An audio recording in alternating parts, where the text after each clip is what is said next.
Lamar Jackson made his training camp debut Wednesday, but the NFL's MVP lasted only an hour after missing the first 3 days of Ravens training camp due to illness.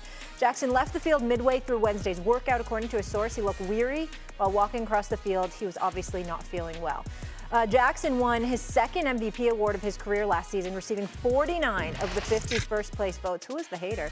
And making him the youngest two-time MVP since the merger. He is just one of 9 players to win multiple MVPs in the Super Bowl era. Of those 9 players, Lamar is the only one without a Super Bowl ring. Ladies and gentlemen, let's dive in. All right. Is there more or less pressure on Lamar following a second MVP season? 1,000%. There's more pressure on Lamar. I think the stat that you just read, Molly, about one of 9 players to win multiple MVPs and not win a Super Bowl, that's the standard. Now, there are Lamar haters out there, let's be sure, but he has helped create the standard that we want to hold him to because he is so good, because he is a dynamic player. Not only that, but he got the bag. After much back and forth, now he's been paid.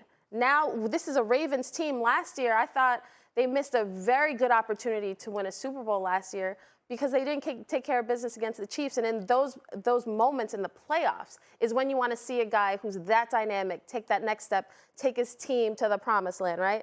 And now they've got Derrick Henry. That's an acquisition that everybody's excited for. When you think about who's winning the AFC North, a lot of people say it should be the Ravens because they've gotten better despite losing some pieces. So all eyes to me are on Lamar because of how he's always that guy who's had to answer the question first of can you even play this position in the NFL? Now, okay, can you be an MVP?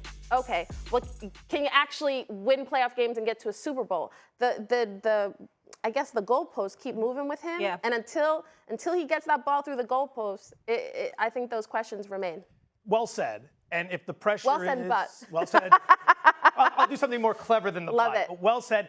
If the pressure is coming from within, absolutely. If the pressure comes from the Baltimore fan base, sure. I don't see it, though. I don't think there's all that much pressure. I think people now understand who he is and who they are. If you're a Philadelphia 76ers fan, you know what I'm talking about. Like, the Ravens are the Sixers of the NFL, of the NBA. And Jackson. Explain that you analogy. need to explain. Explain that analogy. So last year, let's go back to last year, right? Todd Monken comes in as the offensive coordinator. Everyone's excited. Roman's out. It's not going to be tight end, running back heavy. We're going to lean more on the wide receivers. We draft Zay Flowers. We bring in Odell Beckham. Everyone's very excited. Everyone's picking them, right? Pressure's building. And then pop, they deflate Lamar specifically in the Kansas City game. This year, who's picking them? No one's picking them. Who have you talked to that's picking them to win the AFC? Who's picking them to win the Super Bowl? The guys I was just on set with. Who's picking them to win the division? Most people are going to go with Joe Burrow. Vegas is going to go with Joe Burrow. That's just one spot. One spot. I don't see the pressure this year, mostly because I think people understand, okay, after, 6 seasons, this is who he is, this is who they are. That doesn't mean it's written in stone. It can obviously change. He's young, he's very talented. But until people see it, I don't think the pressure's there. If you're a Sixers fan, do you feel like they're winning the championship each season? You sit there waiting for the inevitable disaster. There's no pressure to win a championship. Well, they made a major move, Philly. This year's different because of Paul George. Yeah. Prior to this, though, there was no pressure entering last year. So basically, you're saying there's no pressure because the expectations aren't that high. Exactly. I don't think anyone from the how many people from the outside view Baltimore, sit there and seriously want to pick Baltimore to win the Super Bowl? John Harbaugh does because he said he's going to be the best quarterback to ever play. Perhaps I want to get it. I know Damien's got to get it, but two-time Super Bowl champ. Talk to me.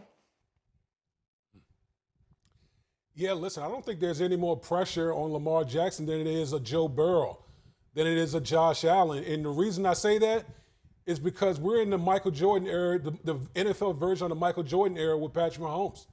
Patrick Mahomes is the version of Michael Jordan that we're seeing right now.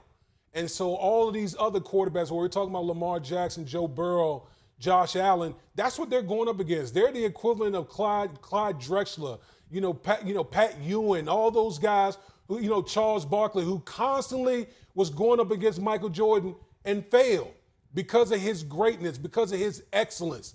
And I know everyone's going to talk about the 2 MVPs and he's the only one.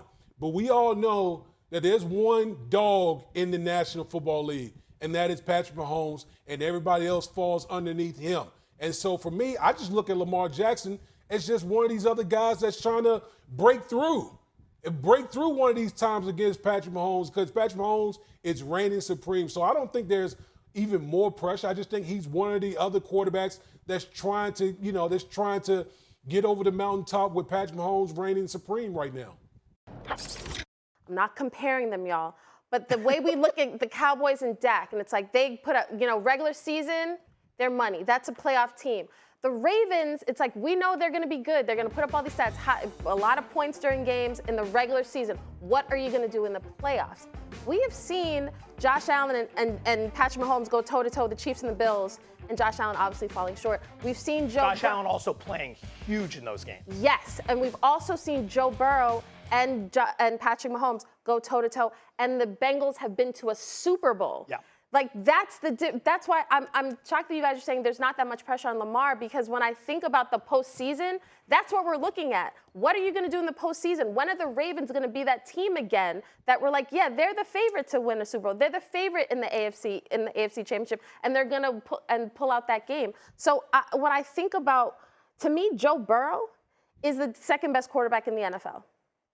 When you start talking about Lamar Jackson, people are like, might be 4, might be 5, might be 8, depending on who you talk to. And that, to me, is the difference, because you're a 2-time MVP.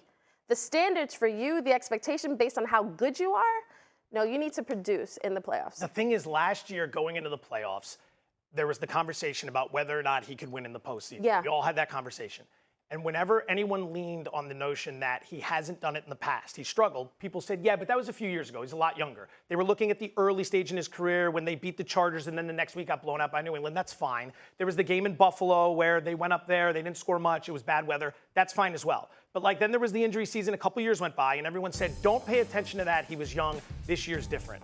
And then this year wasn't different. Mm-hmm. Now, if you lose like Josh Allen loses in that divisional game that was a shootout that led to the overtime chase rule, he played huge. That's not his fault. Last year was not Allen's fault, right? You can make a field goal. You can get a stop there. Things that could have happened. He played well. Lamar didn't do anything. If you told me going into that game, hosting that game against Kansas City, you'd hold the Chiefs to 17 points, we'd be unloading our bank accounts on Baltimore. Yes, but the difference is it's not. I told you I was going to frustrate you early. No, that's fair. You are doing it, because to me that entire game against the Chiefs last year, that was an all systems failure. That was on Todd Monken, Zay Flowers in the fumble, Lamar Jackson forgetting his Superman power. What makes him special and different? To me, that was. I don't just put that on Lamar. I guess that's why I see it a little different. Agreed. It's not just on him. But this year, we're not having any conversations about, all right, who would you pick to win MVP? Who's leading with Lamar? Nobody. The thing is, when you see his ceiling, that's why we start to put the expectations there. But the floor is so much lower. His floor performances are the ones that leave you baffled. Matt Stafford's a guy that has a really high floor. His ceiling might not be Lamar, but his floor is so high and it's so consistent, you can continue to produce. But we don't get excited about Matthew Stafford because of the ceiling. Lamar's ceiling is extraordinary, but the floor is something we see in the worst moments for that franchise. And I think after last year, now that we've been doing this for 6 years, everyone just kind of realizes, all right, what pressure are we going to put on him? I don't think anyone wants to pick him to win the Super Bowl because they're afraid of what's going to happen. What happened last year, it's going to happen again. Who needs to win the division more? Is it him or Burrow? I think if you want to talk pressure, you'd go to Burrow and you'd go to Cincinnati because they were starting to cook last year. His MVP odds were dropping.